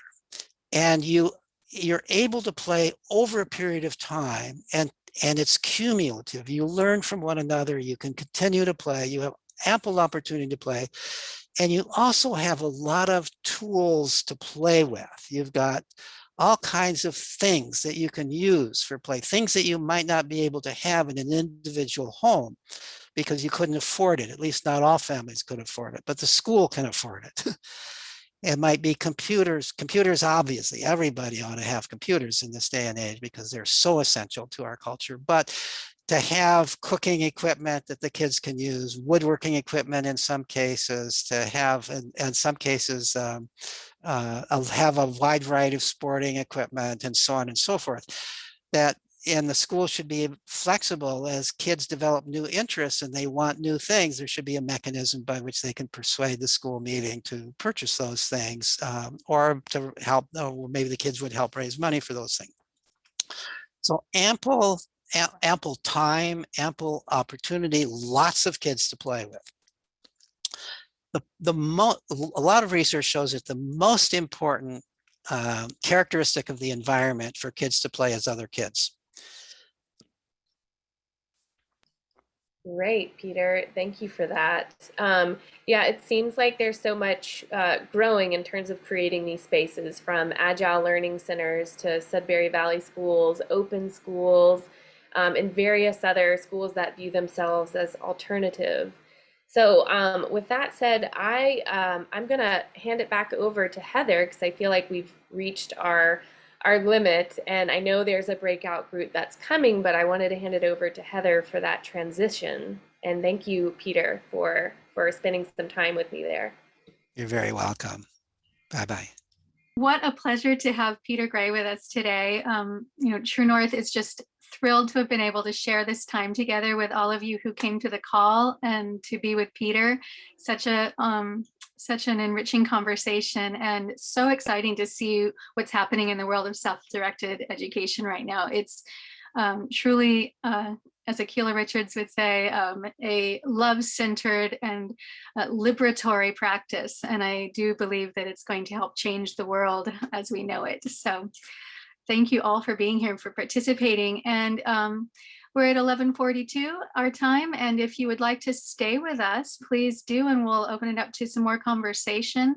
And if you want to sign thank you for coming, and we will see you down the road. If you want to stay in touch with True North, please connect with us on our Facebook page, True North SB, and our website is truenorthsb.com, so you can connect with us there. And I look forward to connecting with any and all of you in the future. Thank you. So we'll just wait a moment until. I was just talking about how screen time came up and how you were speaking to that in our small group. Yeah, this is, of course, a very big conversation going on in, unschooling circles, self-directed learning communities, and people have different takes on it. I think with all kinds of things in our life, whether it is, how much physical activity we like to do every day, or whether it's how clean do we like to keep the house, or, what are our lifestyle choices in so many different ways. How much time on the screen do we feel comfortable with in our family culture is going to be a unique decision. You have to do what feels right for your family. And for me, it comes back to a feeling of, are we having enough connection and healthy connection in our family, or is something interrupting that and actually making it feel like we're something unhealthy is in the midst here that's interrupting our healthy connection. And that could be, screen time. It could be not getting outside enough. It could be, not getting enough sleep, so we're grumpy or whatever, so we all have to really attune to what is our family need, what is our family culture, what do we agree upon that we find is nourishing for us as a family, how do we want our relationships to be supported, and then from there, you can make decisions based on that. I feel like that's the most important part. And then all those other, like, that's the central principle, guiding principle. And then everything else can be decided upon based on how it either takes away from or contributes to healthy family connection. And, that everyone will have different thresholds with that. So that's. Heather, I was going to add, this book, Hunt, Gather, Parent, is really good, I think, for creating a good, it's a nice benchmark for creating a good and healthy family culture.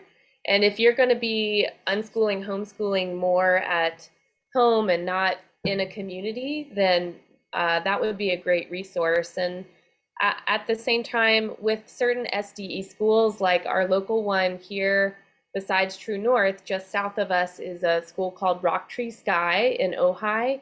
And they, through a process with the children and the facilitators, they arrived at a limit for screen time, and it's 45 minutes and for educational purposes. So they can have screen time up to 45 minutes a day.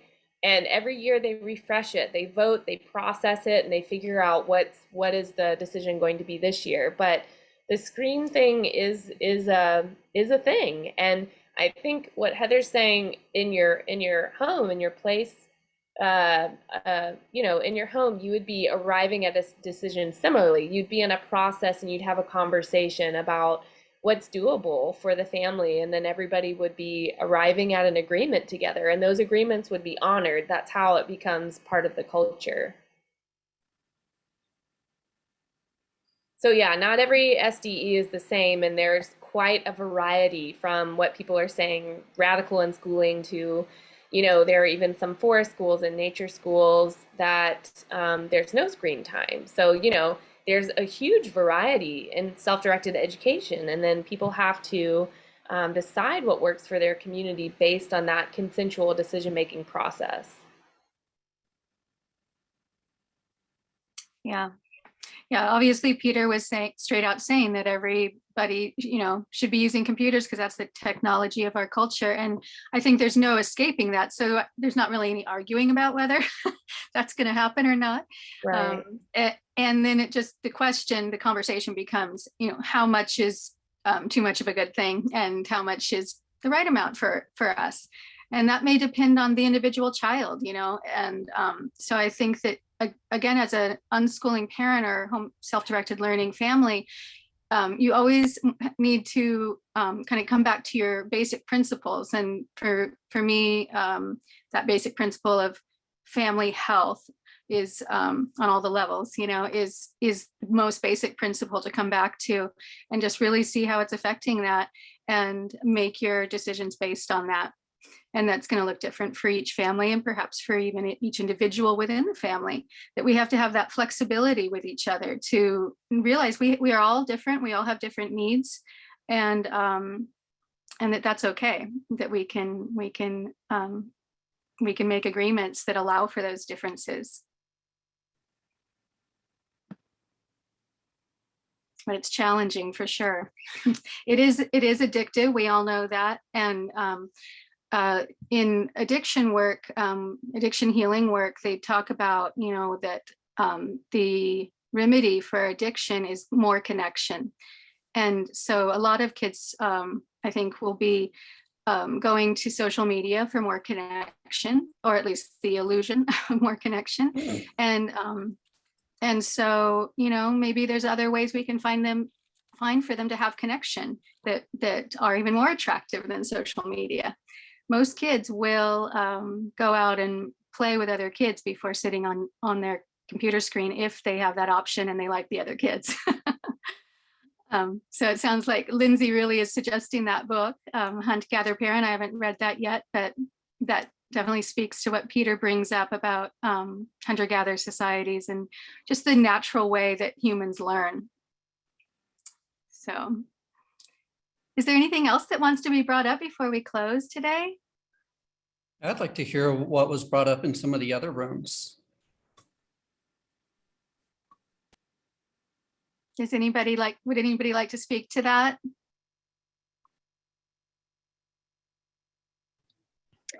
In our room, we spoke a little about how it's tough finding kids to play with outside of the home. Either they're in regular schooling or they're just inside, either due to COVID or just because that's how things are done these days a little more.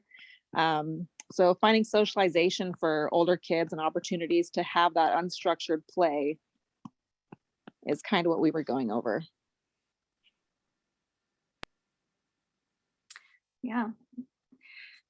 Yeah, more and more people are starting to kind of look around and see who's in their area to try and start just getting together for playtime. And I know that not everyone has people in their area that are engaging in self-directed learning, but more and more it is happening. So if you can maybe just reach out through whatever channels you have available to you to say, hey, shouting out to anyone out there that just wants to get together and play.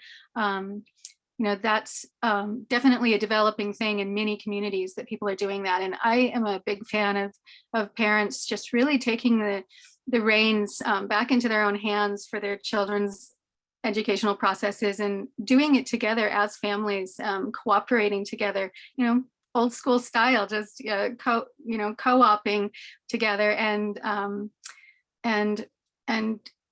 not even needing a more formal structure, just getting together whenever you can to have your children connect with others. And they don't have to be the same age kids either. So if your kid, if there's teenagers around, if there's other adults around that want to come play, that want to come hang out with your kids, elder people, that would enjoy, and I know COVID's put a damper on all that, but opening up the lens of what it is to get together with others is also really helpful.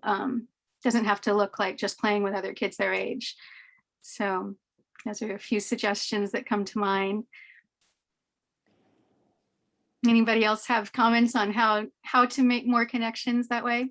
Yeah, and I also know that through self-directed education, I know the Alliance for SDE has been working more and more with libraries and even offering a little funding and programming for open play in connection with those libraries. I know my friend in Austin, her librarian brought Peter Gray in to speak, and they started an all ages play group.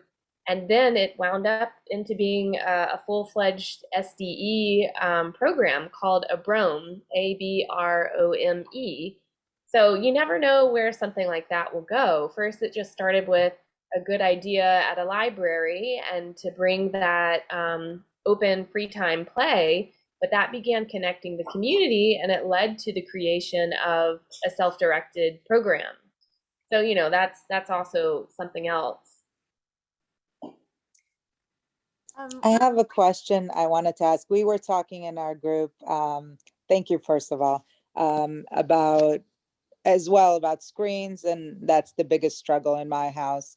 By the way, we go to Rocktree Sky, and though my son got banned from those half an hour times at Rocktree Sky that we have, he got banned from those. So because he was sneaking and bringing, and it's still very much a struggle at Rocktree Sky as well.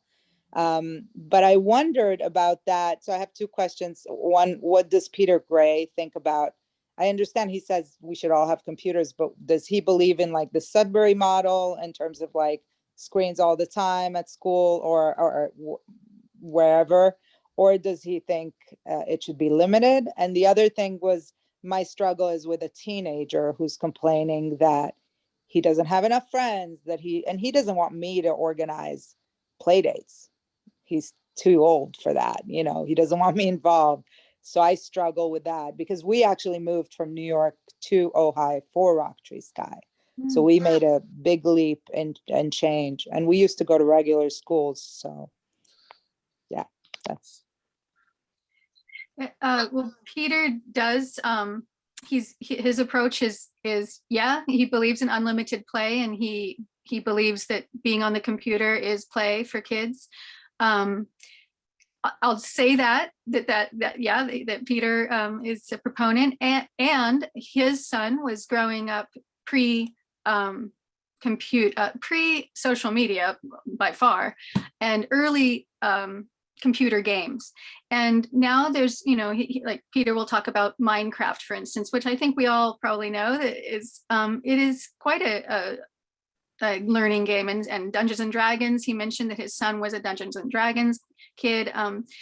So he'll make the point that a lot of kids are so scheduled now, so monitored, you know, from the time they wake up till the time they go to sleep, that the only place that they get free play is when they go online and there's no adults monitoring them, and that's where they get to play with their friends, which is a pretty sad sentiment, but I mean, I guess that's true for some people. And so he's saying, you know, if that's the only place they get to play, then let them play, and that they learn a lot from that kind of play. You know, that being said, just again, what my personal belief system is around it is that it has to support the health of the overall person, and that's a part of learning about self-care and relationship care within the family, and what are my full-bodied needs, not just what does my brain want more dopamine right now. You know, like there's a lot to consider, and being part of an unschooling or self-directed learning family, I feel like self-care is a huge basic principle that is always getting addressed. You know, how to care for myself, and like at Rocktree Sky, right, you know, these principles: how do I care for myself, how do I care for others, how do I care for my environment? And those are the guiding principles that we can, again, just really apply to screen time issues.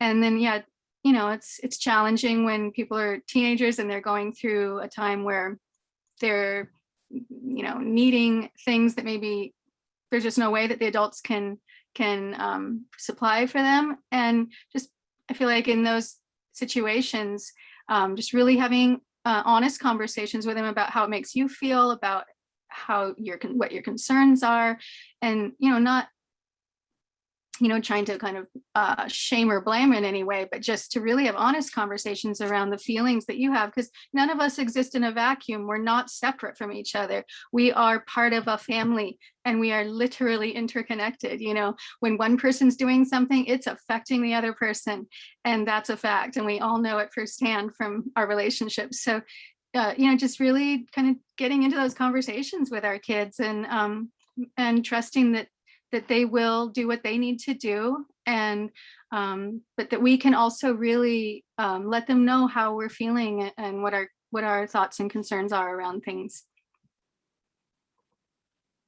And I know, is it Ofrit? Am I saying that right? Ofrit? Ofrit. Ofrit. Ofrit. Yeah. Okay, I like that. So you were also talking about your teen and also social interaction. And I know Heather and I have processed this in the past about when, someone is getting to that developmental age, they're looking more for apprenticeship, they're looking for more modeling, even more something a little more focused. So I didn't know if he was arriving at that point for even an early job or some kind of something to narrow his focus and bring him into a community of people to be around, people who are also interested in what he was interested in and to create community around that. Yeah, thank you. Oh, sorry. No, Didn't go mean to ahead. interrupt you, Ofri. My daughter and I had the same question, which is, what resources can you guys recommend that are more directed towards kids who are following STE, who are unschooled?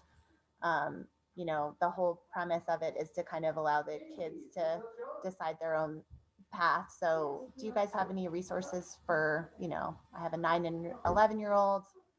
They just want to kind of get some inspiration and some direction on how to take advantage of this unschooling thing.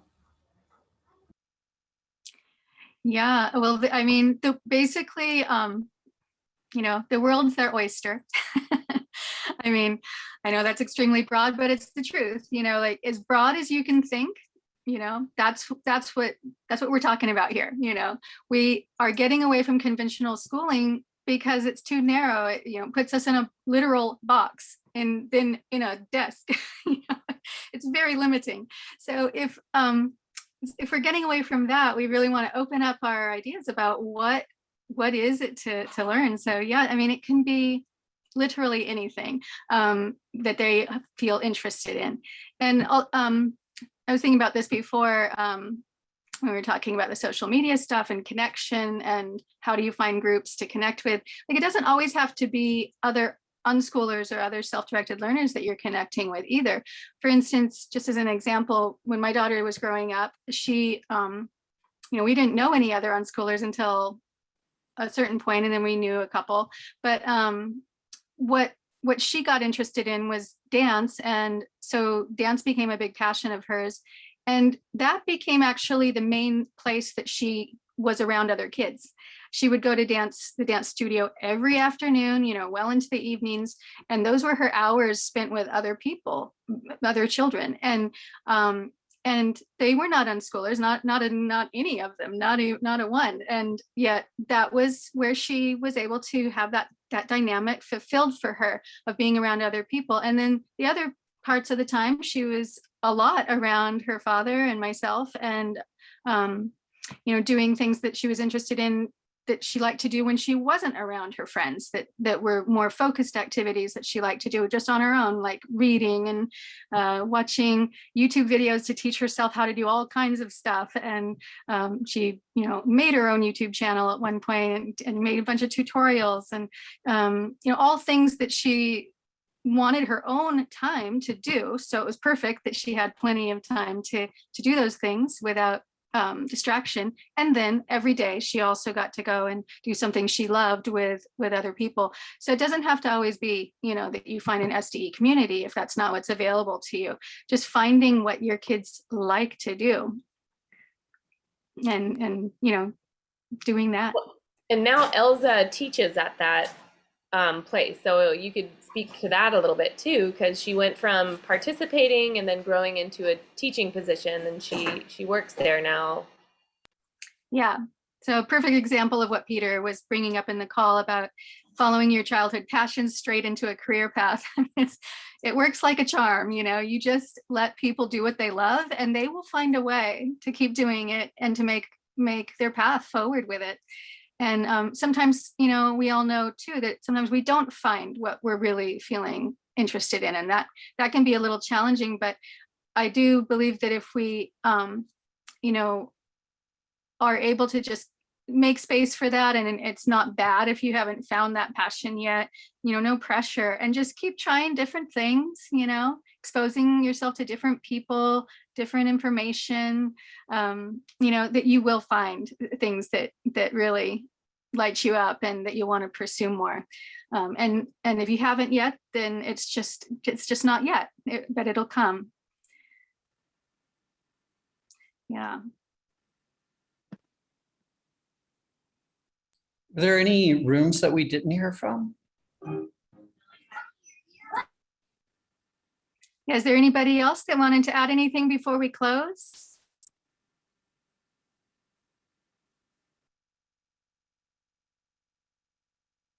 Can you guys hear me? Hello. Can you hear me? Yes. Hi, Joanna. Hi, I just wanted to say thank you. It's been hard with the muting and stuff like that. I couldn't figure out how to work it, but I've been listening and it's been so helpful and I just really appreciate it. I just wanted to say thank you. Thank you. As we all know, it takes a village. So even if you don't have a village right there in person, you know, connecting with others in any way you can. And that's one way technology is really serving us right now, is enabling us to connect with people from all over the world who are interested in what we're doing. And you need the support. I mean, it's too hard to walk this unconventional of a path without support. So whatever ways you can find that, please reach out and get that connection for yourself with other people that believe in what you're doing and what you're wanting for your children. And True North is here for you. If you want to connect with us, please reach out. I would love to speak with anybody that's interested in continuing these conversations. And we do have a True North YouTube channel that we only have a handful of videos up on so far, but we're going to continue to add to that and continue this conversation. So you can check that out too. Thank you. Great. Thank you. Thank you, everybody. And thank you, Joshua, for handling all the behind the scenes work, and Lindsay for your support in the call, and each one of you for being present. And thank you for choosing this path with your children. It's like I said before, I'm a firm believer it's going to be part of how we change the world for the better. So thank you, everybody. Yeah, and thank you to Peter Gray, because goodness, I didn't know he was going to get off the call when I switched to you, Heather, and I would have closed things a little bit better. So that's okay. We'll connect with him again later to make sure he knows. Hi, Heather. Hi, Malachi. I recognize that voice. There you are. So I'll press stop recording. And I'll end the Facebook Live. Okay, bye.